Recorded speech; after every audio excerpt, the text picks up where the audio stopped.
Hey everyone, welcome back to another episode of Harlots and Hearses. I am your host, Grace Artis.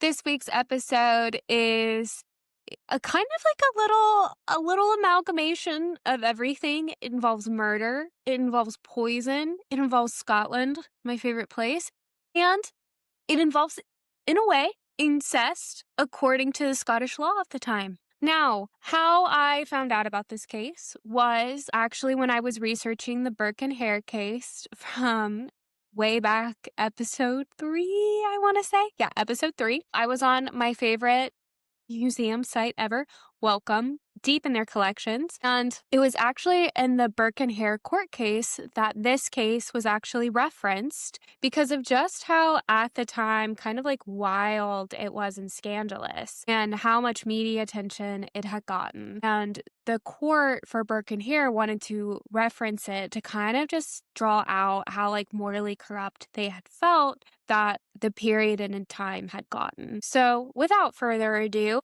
we're going to jump into it because it is already 10 o'clock my time. I kind of got distracted and went down a whole little rabbit hole of trying to find a portrait of Catherine, the main persona of this case, just to realize that a portrait of her doesn't exist and the internet had lied to me by saying it did. So, if you try to Google this case and see a portrait of her, just know that that is not a correct portrait and there is no portrait to be found. Unless something has come up and from now until later, in my hour of digging, I had discovered that there is none.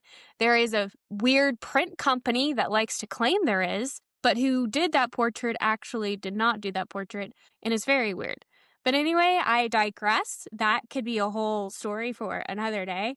And I am already on my pumpkin spice latte of the day because it's spooky season, the best season. So we're going to dive into this. So this court case takes place in 1765 in Scotland.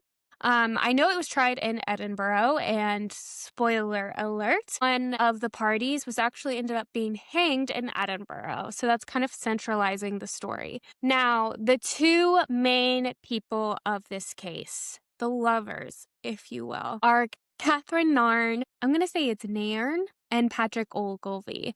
I'm just going to call them Catherine and Patrick. And now what makes this story kind of stand out is not the murder that took place. The murder weapon of choice was poison, arsenic, but was actually the crime of incest. Now, when I first heard incest, that is immediately what drew me to the case. And I was like, oh my gosh, incest. Kind of tell me more.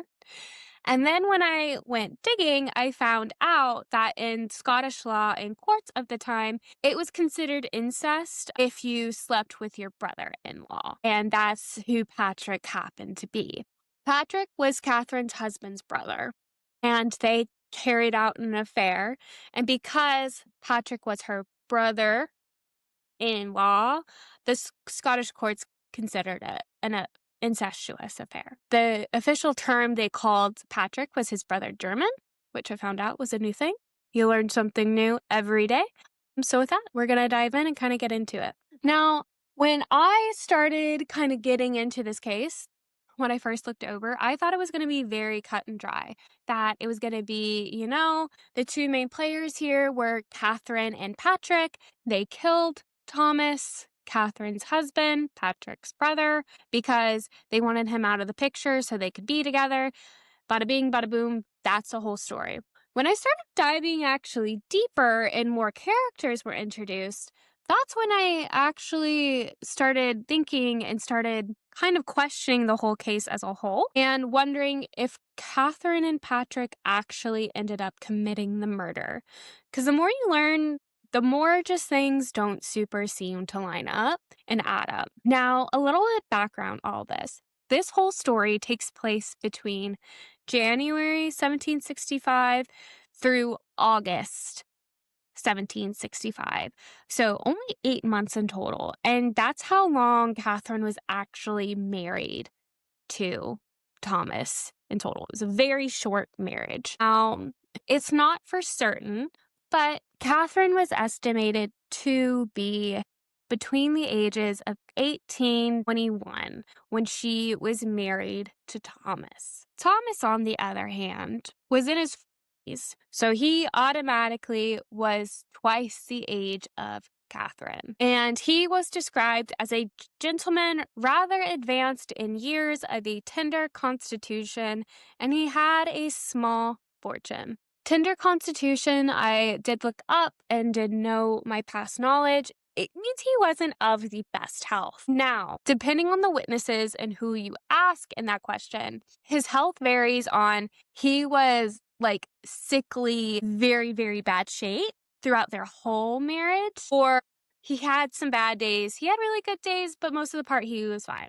Just some stomach pains. That's kind of like the two sides of camp for Thomas. And his friends kind of did advise him not to marry Catherine.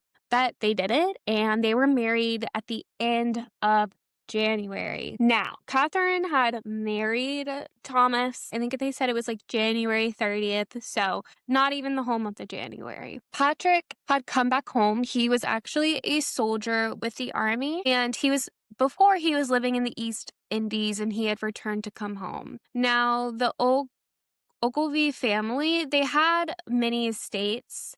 So Thomas and Catherine, they lived in one house, and then Patrick lived on the other.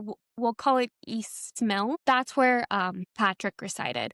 And they were very close to each other, kind of all within the same town and within walking distance. Now, and the house that Patrick lived in was owned by Thomas. So, like, Patrick paid rent to his older brother.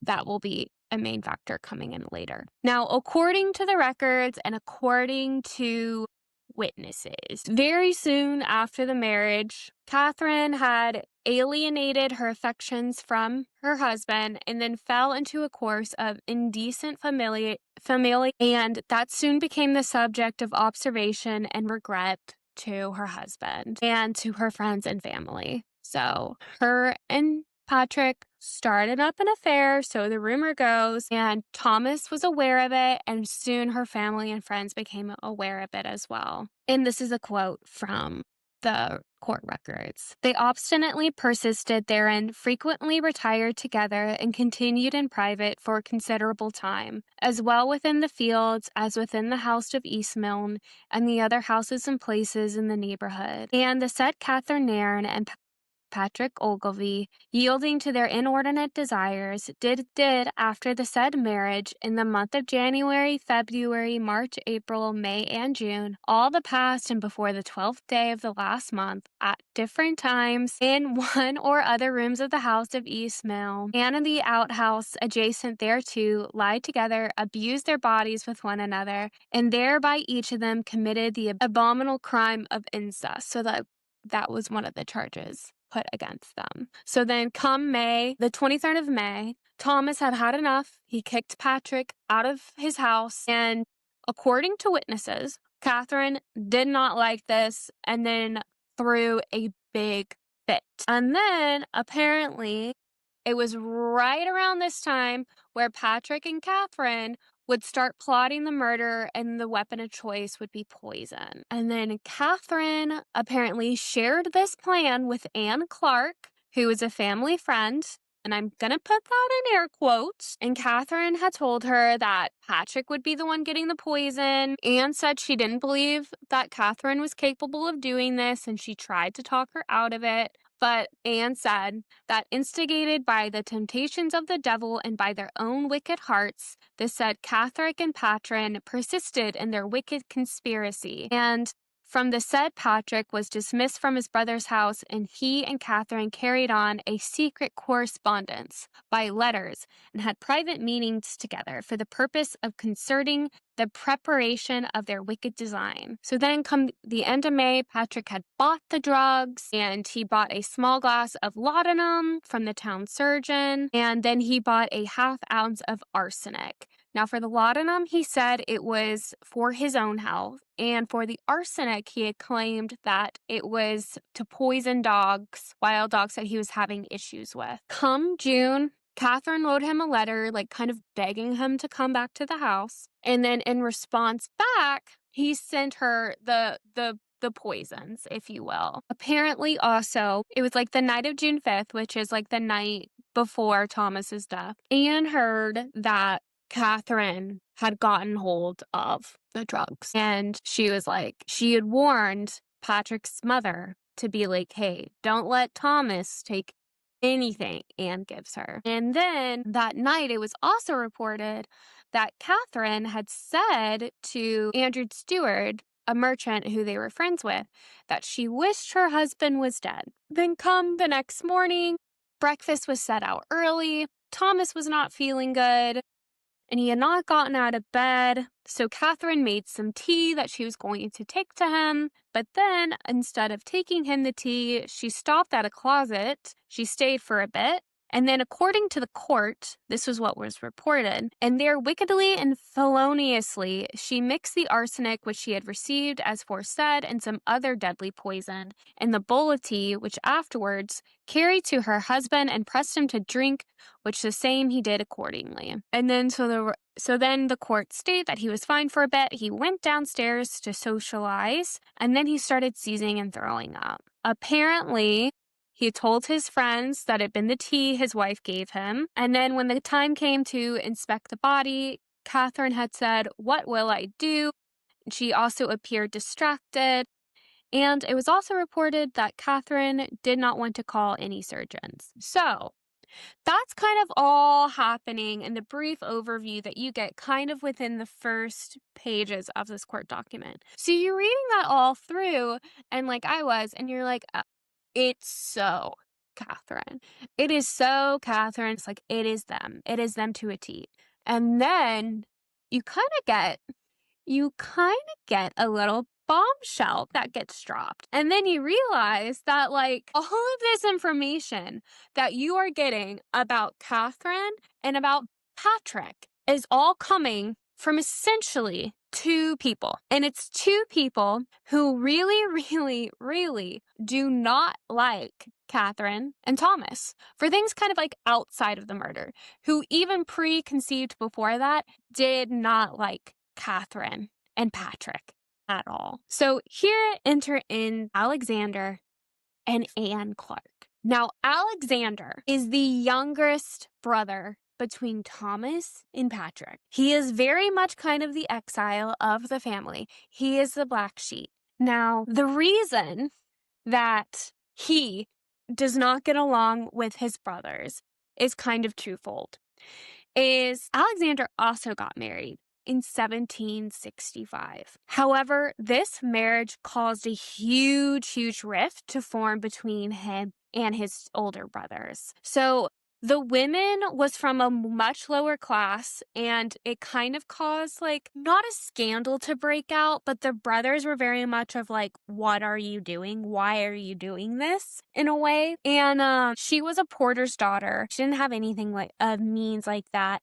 And so Thomas voiced his concern, and along with that, Catherine voiced her concern. And Alexander found out that Catherine was talking about this concern and voicing it to the rest of her family and resented her for it. And pretty much at that point, it is recorded and on record. And through various means and outlets, that Alexander then took it upon himself, and quote, at every occasion to publish the most scandalous falsehoods and calculated to create a misunderstanding between her and her husband. So Alex was a little shit stirrer. And he took it upon himself to shit stir whenever he could. And not only that, then enters in the picture Anne Clark. Now, prior to the scandalous marriage that Alexander had, he was living with his cousin, a first cousin, checked. Her name was Anne Clark. And she had a very, very bad reputation because she had lived and worked as a maid in one of the most well-known brothels in Edinburgh before moving into Alex's place. And then it was even more scandalous because when she moved into Alex's place, she moved into his bedroom. So, like, fucking your brother-in-law is bad, but fucking your cousin is okay. sorry. It's just kind of like, and I know times were different, but it's just still wild to me. And I guess we know fucking your cousin is okay because that's what the royal family is all about. And especially the Holy Roman Empire, that is literally the Habsburgs. So yeah, fucking your brother-in-law, bet. Fucking your cousin, cool. So yes, Anne was living with Alex during this period. And after he got married, she went to go live with another family member, but they were very close. After this falling out that Alex had between him and his brothers, he sent Anne to go live with Catherine and Thomas to try and be like a peacemaker, a mediator between them to try and mend relationships. First, Anne tried to attach herself to Catherine, thinking it would be a good way to get influence over Thomas. She soon discovered that both Catherine and Thomas were adverse to trying to mend things with Alexander. And the reason that Alexander was kind of like hoping that and wanting to mend things is he was kind of hoping to become the next heir, or that's the ongoing theory, because Thomas, and I'll touch on this in a bit, Thomas was having really bad health issues. And then Patrick at the time was also having health issues. So he was hoping that, hey, if both my brothers are having health issues and they die, that leaves me in place. But then the hopes kind of get squashed when Thomas got married to Catherine, and they can produce an heir that way. And then Patrick got better. Now, kind of like going on to Catherine and a little bit more on her before we dive deeper into her and Anne's relationship. Now, Catherine pleads innocent, that she said she did not do these crimes. And one of the reasons that she did so is she's saying, like, the only person you really have going against me in testimony you're basing this all off on is Anne Clark. And that's true. Anne Clark was their huge witness for this case. She's like, you cannot trust Anne Clark. She also objects to the charge of incest. And especially with the period of how long they're saying incest occurred, she's saying, like, incest did not start in January, and we can't talk more about this charge without making being me facing more backlash, and I can't talk about it without facing like more indictment and admitting proof that you guys aren't willing to do.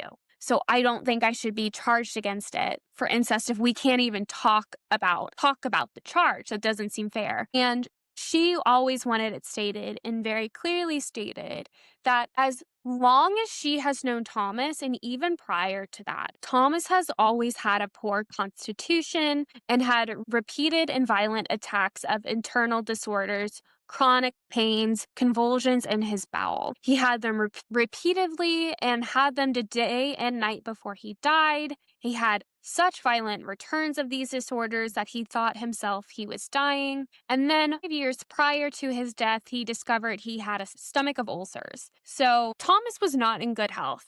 And she's saying of a man who died of the conditions he did, which I'll get into later, was massive vomiting and purging, that he could not keep fluids down. For a man who his whole life, that's what he was constantly plagued with, she's saying you can't blame me for dying for a condition he's had his whole life. And then she's saying, I also was in a state of bad health. The laudanum and salts that you saw on me and that you took from my possession, they were for me because I was in bad health. I needed the laudanum just to go to sleep, which laudanum at the time is an opiate, and that was a common prescription and use of laudanum. It was to help people go to sleep. Now, in an argument against that, it was also a thing used to like put people to sleep so you could kill them. It went hand in hand. Now, in regards to Patrick, she said Patrick did come back from the East Indies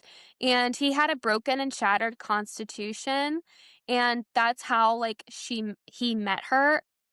They did hit it off and a friendship formed. And they kind of bonded over their poor health, and he was one who at first gave her the laudanum and salts for their poor health to try and like help her with her sleep. And that is kind of like how their whole relationship started. Now, when it is regarding Anne's relationship with Catherine, it was never really a good one. Pretty much everyone states that Anne and Catherine were really always getting into fights. Thomas states that Anne and Catherine were getting into fights. I think even Patrick states they were always getting into fights. Their servants state the same thing. So Anne, when she realized that her moves with trying to bond with Catherine weren't working, she then tried to move her case to Thomas directly. And how she did this was she was kind of like, hey, so I'm kind of like suspicious that Patrick and your wife are like seeing each other and they're being a little too friendly with each other. And your wife's virtue and everything. And so that's what she did. She filled his head with suspicions of Catherine's virtue. And she alluded to an affair that was happening between Catherine and Patrick. And then she went as far as even telling Thomas himself that Catherine and Patrick were plotting to kill him. And then all of this were also like all going down at the same time that Patrick and Thomas were squabbling over money and housing issues. Apparently, like, Patrick was saying he didn't want to live in a house where he was being used, and Thomas, like, used for money and used for rent. And Thomas was essentially saying, fine, get out of here then, and then kicked him out. The next day, or the same day, depending on which record you look at in the court case, which witness case you look at, Thomas almost immediately wrote a letter to Patrick kind of begging him to come back and apologizing, being like, hey, I'm sorry I overreacted. Like, please come back and live in the house. So going on to like kind of like the trial itself. So now that we have the background, so we kind of have like the two sides of the story. Either this was done by Catherine and Patrick, the two lovers who wanted to get rid of Thomas so they could spend time with each other, or this was done by Alexander and Anne to frame Catherine and Patrick so they could get the inheritance and get the house while getting everyone out of the way. So we're going on to the witness. The defense said, and this was straight up, that Anne Clark should be removed from the other witnesses as she could threaten and influence them to change their testimony.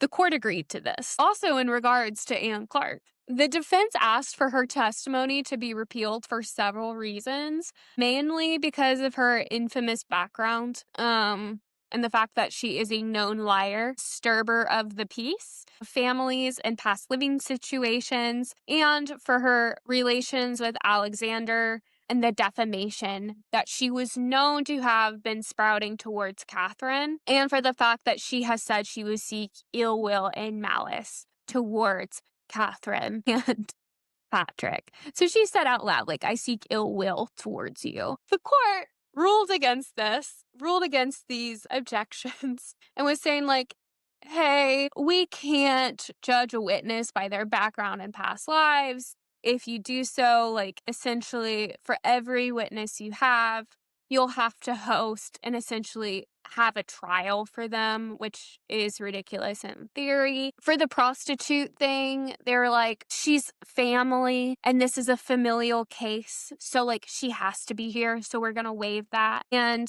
the court essentially said, like, hey, even if she did say these things and did make those threats, wouldn't it be in the, defense's best interest to keep her here? So we're going to keep her here. And I think that kind of just, like, shows and sets the precedent of, like, and we'll get to even more about how, like, the court was just not in Catherine and Patrick's favor even more later on, because it gets pretty wild. So each side heard of their share of witnesses. The first two were men. They both lived around the town. They both heard that Catherine and Patrick were too familiar with each other. And one man reported that they saw them once walking arm in arm and saw them walking together. The other man, like, reported that he heard a rumor that Patrick and Patrick loved each other, but he did not start hearing this rumor until after Patrick had left the house, after he got, like, kicked out. And then there comes an interesting story from, like, a locksmith, tinkerer man. His name is John. This was 2 weeks after Thomas and Catherine's wedding, he was sent to the house at East Mill to change the locks and brasswork on some of the drawers. This is the story. Accordingly, John went to the room where the drawers stood, in which the room he saw Patrick laying in bed. Catherine came to the room door where John was at work. Upon this, Patrick, observing her, he desired her to come in. That after having said to John, "Are you begun?" she went in and asked Patrick, "What? Are you not up yet?" And then she went towards the bedside where stood a little chest, upon she sat down and then eat some sweet bread together, which had been got at the market. John observed her hand about the bedcloths just upon Patrick's breast, at which time she said to him, "You are not poor, but pretty fat," but did not observe whether her hand was below the bedcloths or above. That when Catherine was going out of the room,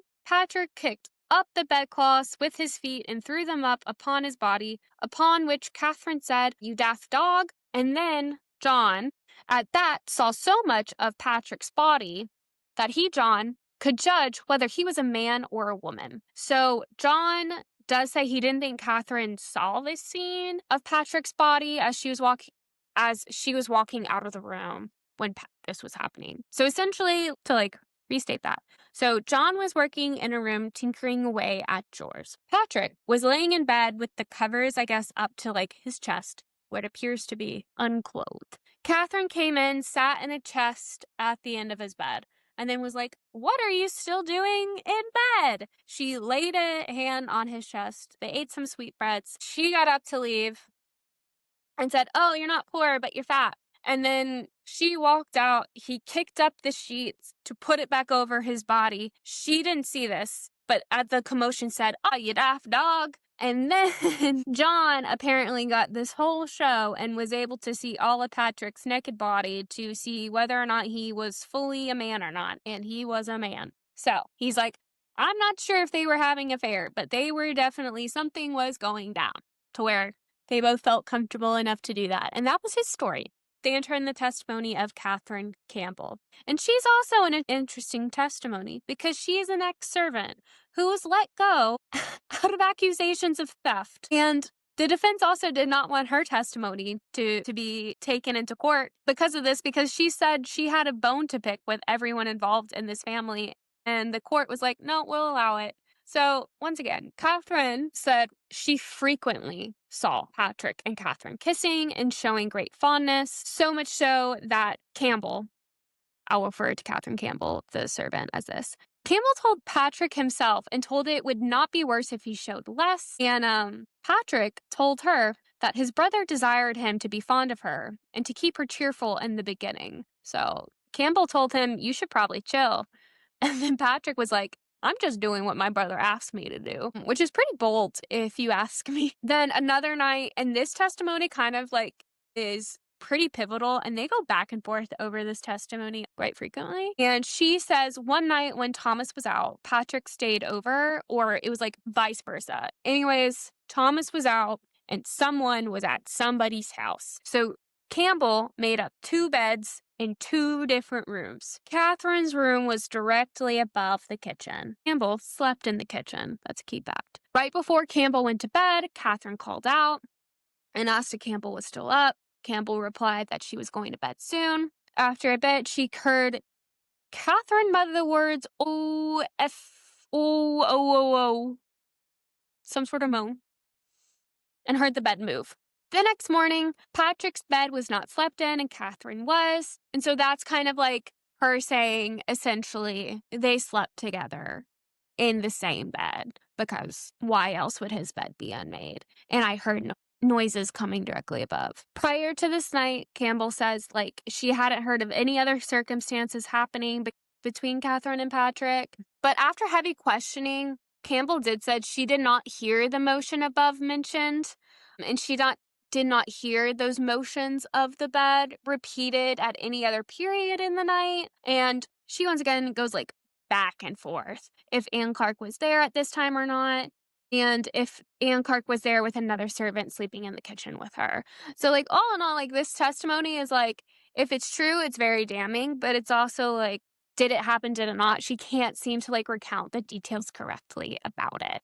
And also you have she's an ex-servant, she got fired for stealing from them and sent without pay, and fired without pay as well. So, not the best person. Now to Anne's testimony. So, like we kind of mentioned, Anne went down to East Milne because she was trying to mend the relationship between brothers. After Anne had been there a bit, she heard the rumors that were going on, that Catherine and Patrick had a thing.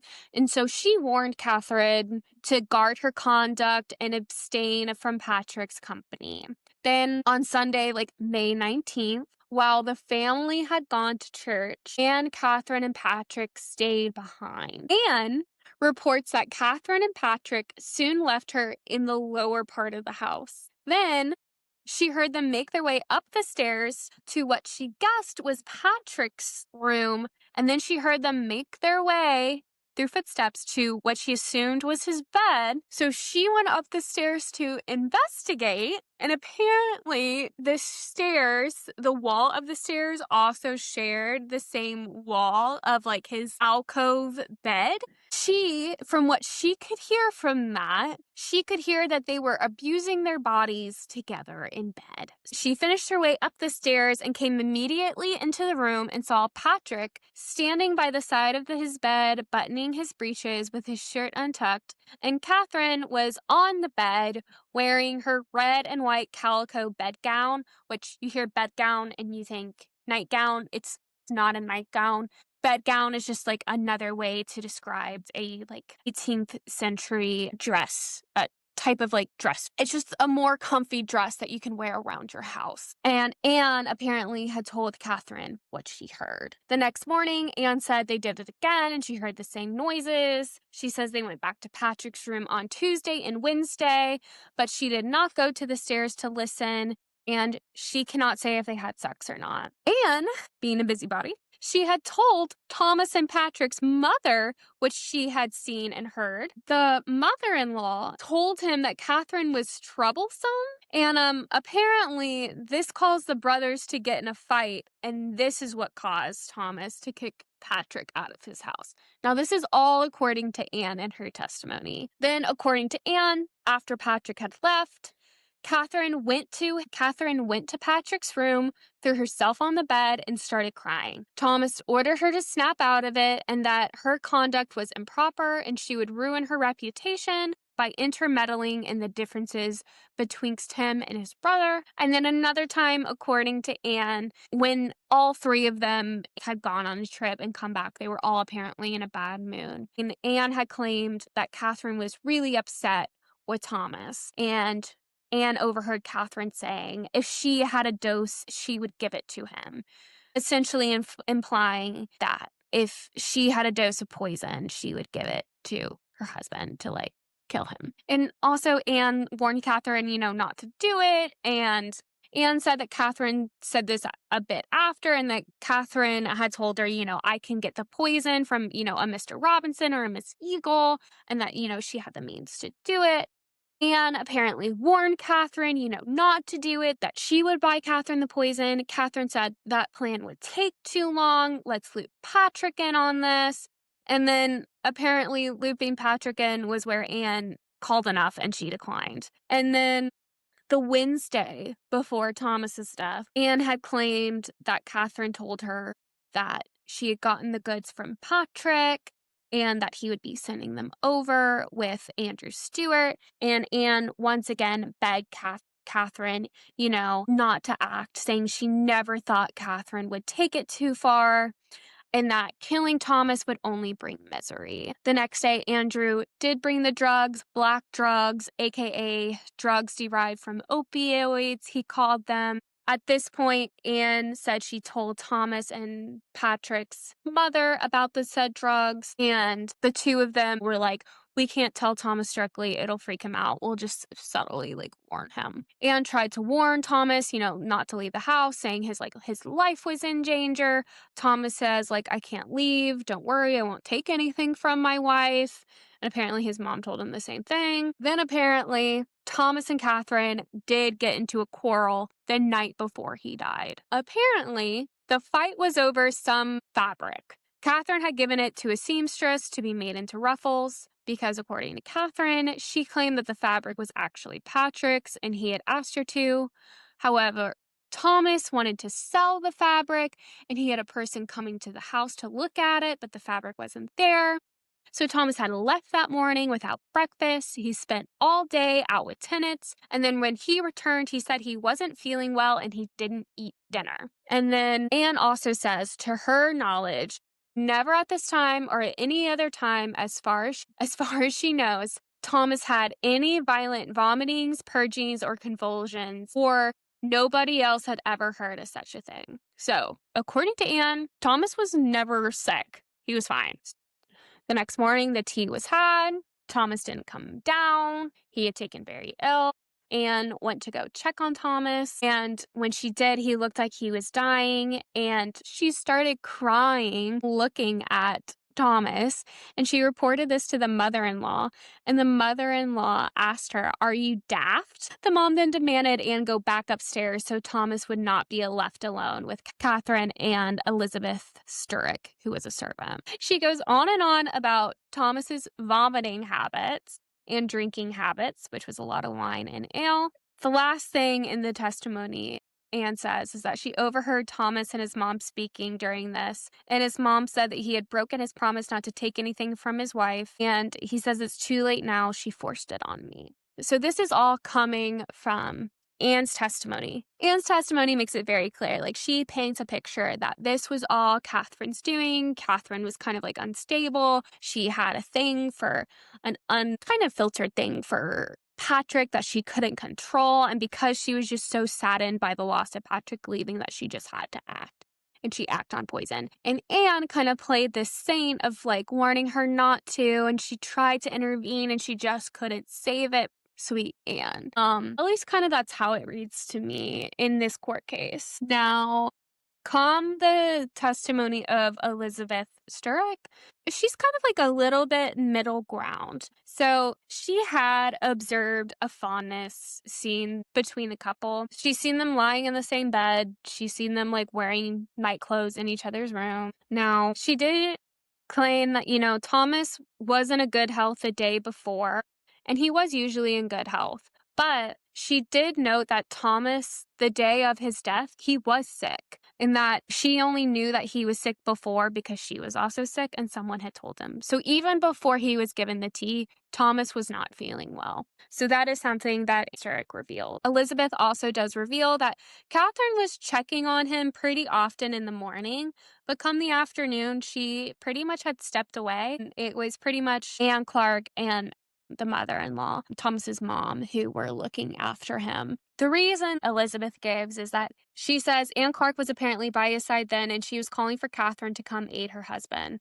Thomas said that he did not want Catherine there, and Catherine said that she did not want to go up because she did not like seeing dying people. Then Elizabeth states that Catherine did not appear upset at all during this, or even when the priest came to pray over Thomas. Catherine only started acting sad when Alexander showed up, especially when he refused to speak to her, and then again when he stopped the burial because he wanted the body to be examined. Now, where it does get a little sketchy on Catherine's part, I will say, Elizabeth states that Catherine begged her to tell the sheriff that she saw Catherine make the tea, take a sip of it before she gave it to Thomas, and to say to Elizabeth that she had some as well. And Catherine said no harm will come to Elizabeth if she does, and as long as she will have a place of employment, and as long as Catherine has money, so does Elizabeth. And apparently Patrick was there when this happened, and it happened multiple times. Now, as far as the surgeon story goes, Anne Clark says that Catherine didn't want to call for a surgeon. Now, Andrew Stewart, kind of like the man who's kind of like their friend who's going in all this, he said he was the one who advised Catherine called for a surgeon. And he states that she said she couldn't because she didn't have any money. And she did not want the doctor to get the wrong impression of her and for that impression to get out, like Anne Clark had done. Because Anne Clark had apparently gone out and started spreading a lot of rumors. He said the surgeon that he knew was a discreet man and would not do so.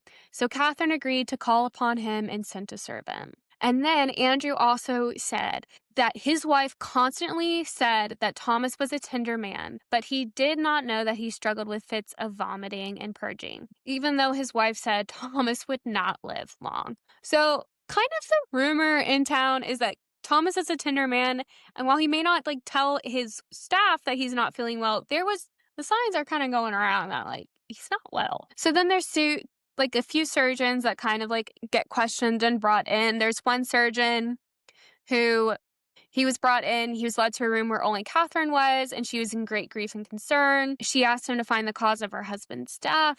He said he looked at the body and he believed that Thomas died of natural causes. And he said the only thing that was off was the tongue that was swollen. He said he's not familiar enough with poisons to say if that was a result of being poisoned. Then there's another surgeon who he was called in by Alexander, and he said at first look, it looked like it can be caused by natural death. But he agreed, yeah, the tongue's a little swollen and looks off. And like, yes, the tongue can swell in a natural death, but not to the extent that Thomas did. And because of the tongue, he believed that Thomas was poisoned. He wanted to open up the body, but Alexander shot it down. Then there was another surgeon who, funny enough, shared the same last name as the brothers. He was called in to look at the body. This was after the body was laying in a coffin next to the outhouse, so outside. And this was several days after Thomas had died, so 4 or 5. He said, looking at the body, there's no way to tell how he died, just that the body was starting to get putrid. And yes, the tongue was weird, but not unnatural. So from the 3 doctors they have, 2 are being like, yeah, there's really no way to tell, and they didn't do an autopsy on it. And so kind of like without the autopsy, there's no way. And the only person who didn't want the autopsy is Alexander, which I do think is really weird. Then there's some declarations that were made. So Catherine made some. She said she did write Patrick a letter after he left Eastman. She said the reason that she wrote him a letter, and this is kind of going to the remarks that were made of carrying out secret correspondence to plan Thomas's death. She's like, I wrote Patrick a letter because he had shirts that I was mending and I was trying to get in contact with him. He didn't respond to me. I did get a response back from Andrew Stewart, and that was just about drugs that me and Patrick have been talking about for my health and for my sleep. And then she had also said that Thursday morning before Thomas's death that he had been complaining of a shortness of breath as he had many days before, and that shortness of breath had continued through the night and was the reason Catherine had given him the tea in bed and why she left him a bowl of tea while the rest of family was downstairs. She did not go into any closet, like was stated. She went straight from the low room to upstairs to her husband's room to give him his tea and biscuit. Then Elizabeth Sturrock got so much of the tea that Thomas left over, and they got another bowl of tea that Catherine had made. Now, this could be from the statement that Catherine was saying that, to tell them that she drank it, so we don't know if that's true. And then here's another statement from Patrick saying, he left East Milne from a dryness between him and his brother. He left to go on a tour to visit his family and friends. He was delivered Catherine's letter asking him to, come back, and he gave her a verbal response to tell Catherine that he would not be doing so. The next day, he got a letter from his brother asking the same thing. Some days later, he got another letter from Catherine. Doesn't remember if he responded to it. Does remember sending Andrew Stewart the drugs and the letters to Catherine. Then both Patrick and Catherine were questioned by the court, but then refused to answer on the advice of the friends and counsel. We have more witnesses on behalf of Catherine and Patrick. So we have George Spalding, and this one is actually very interesting as well. So he's married to Catherine's sister, so he's kind of Catherine's brother-in-law. And he said that Thomas often complained to him about his health. He often about his heart and stomach and a cough that he could not seem to shake. And that 6 years ago, so even before Catherine was ever in the picture, he was told that Thomas had an ulcerous fever and that Thomas never looked as good as he did before the fever. And that is when he and Thomas actually started getting close. To help with the pain, Thomas commonly took a dram of whiskey to help. And the night before he died, Thomas was given hot ale whiskey with a sprinkle of nutmeg, with no dinner before going to bed. He knew that Thomas was roughly 40 and that Catherine was roughly 21. Then we have James Milne. He's kind of like a servant. He's like a taxman of the East, so he lived nearby. He was asked by Thomas to send Patrick a letter the day after Patrick left. He had heard the rumors going on between Catherine and Patrick. He himself did not believe him. He had never observed them being close like that. He had lived close to the house and he was over at the house all the time. And he said if he did ever observe anything like that, he would tell Thomas immediately. And then James himself says that 4 days before Thomas's death, Thomas was complaining about gravel and colic and that he would not live if he could not get rid of them. Thomas had told James that he was fading fast like dew on the grass and he was refusing to eat and still not well. And then James also said he saw Patrick the day after Thomas died, crying uncontrollably. And he knows that even before he died, that Thomas wanted Anne out of the house. He felt he could not get peaceful possession of his house because of her. Thomas had actually given James 10 shillings to send for her away and to arrange travel to get Anne out of the house. And that James said Anne went as far as complaining that she did not have a mourning apron. Now, they also interviewed another surgeon. I guess this was on the defense's side to kind of prove it. And this was a physician named Dr. James Scott.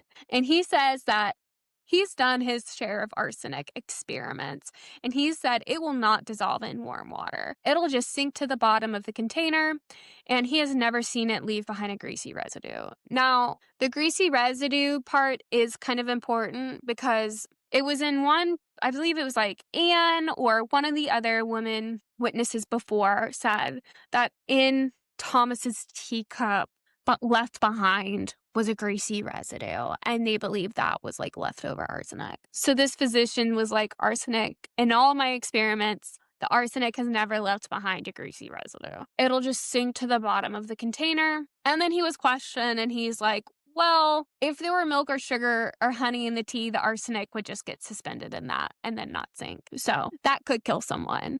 And then it just brings up the question of, well, what did Elizabeth put in the tea? Now, when it comes to the verdict, Catherine and Patrick were found guilty of incest, and Catherine was guilty of murder, and Patrick was guilty, art and part thereof, of murder. Now, the defense did try to appeal this.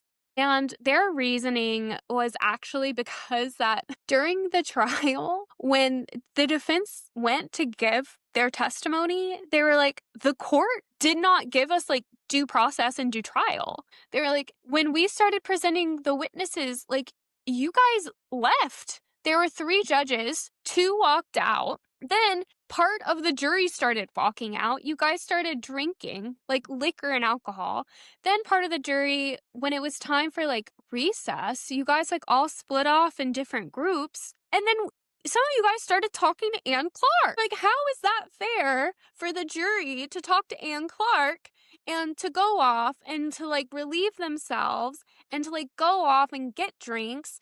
And then we have a full list of witnesses, and then you don't even want to hear all of them. So you won't let us talk about all of them. And they're like, this is just unfair and not how it should be done and how it should be processed. The defense was like, yeah, the jury, they left, they dispersed, they left for an hour and a half or so. They went, they got drinks, they went and they talked to the prosecutor, with the counsel of the prosecutor. They talked with Anne Clark.